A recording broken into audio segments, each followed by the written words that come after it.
वरिष्ठ पत्रकार दिलीप सिमंडल कहते हैं, अब न जागे तो अंधेरा होगा। आज के दिन को भारत के सामाजिक लोकतंत्र के इतिहास के कलंकित दिन के तौर पर याद किया जाएगा। आज पहली बार भारत सरकार ने एक विज्ञापन जारी करके कहा है कि सरकारी नीति बनाने के लिए वह अफसरों की बगैर किसी परीक्षा के नियुक्ति करेगी। विज्ञापन में साफ लिखा है कि ये अफसर निजी क्षेत्र या विदेशी कंपनियों से भी हो सकते हैं। इन नियुक्तियों में SC, ST, OBC, PH आरक्षण समेत किसी संवैधानिक नियमों का पालन नहीं होगा। यह विज्ञापन कई अखबारों में आज छपा है। टाइम्स ऑफ इंडिया के दिल्ली एडिशन में आप इसे पेज 11 पर देख सकते हैं। इसे आप सरकारी नौकरियों में आरक्षण की समाप्ति की दिशा में अब तक का सबसे बड़ा कदम मान सकते हैं। यह जो हो रहा है वह आज तक कभी नहीं हुआ है। विज्ञापन में क्या है? विज्ञापन बता रहा है कि केंद्र सरकार नीतियां बनाने वाले पद यानी ज्वाइंट सेक्रेटरी के 10 पोस्ट सीधे भरेगी। इसके लिए कोई परीक्षा नहीं होगी। ये पद 10 मंत्रालयों को चलाएंगे। ऐसा करके सरकार संविधान के कई अनुच्छेदों का सीधा उल्लंघन कर रही है। अनुच्छेद 15(4) का यह सीधा उल्लंघन है,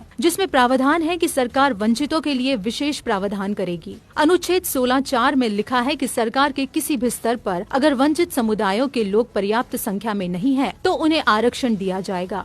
ज्वाइंट सेक्रेटरी लेवल पर चूंकि SC, ST, OBC के लोग पर्याप्त संख्या में नहीं है, इसलिए उनकी नियुक्ति में आरक्षण न देने का आज का विज्ञापन 16(4) का स्पष्ट उल्लंघन है। अनुच्छेद 15 और 16 मूल अधिकार है, यानी भारत सरकार नागरिकों के मूल अधिकारों के हनन की अपराधी है। इसके अलावा संविधान के अनुच्छेद 315 से 323 में यह बताया गया है कि केंद्र लोक सेवा आयोग यानी UPSC होगा, जो केंद्र और राज्य सरकार के अधिकारियों को नियुक्त करेगा। अनुच्छेद 320 पढ़िए, article 320, functions of public service commissions. It shall be the duty of the union and the state public service commissions to conduct examinations for appointments to the services of the union and the services of the state respectively. ऐसे में सरकार UPSC को bypass करके और बगैर किसी परीक्षा और आरक्षण के अफसरों को सीधे नीतिगत पदों पर नियुक्त कैसे कर सकती है?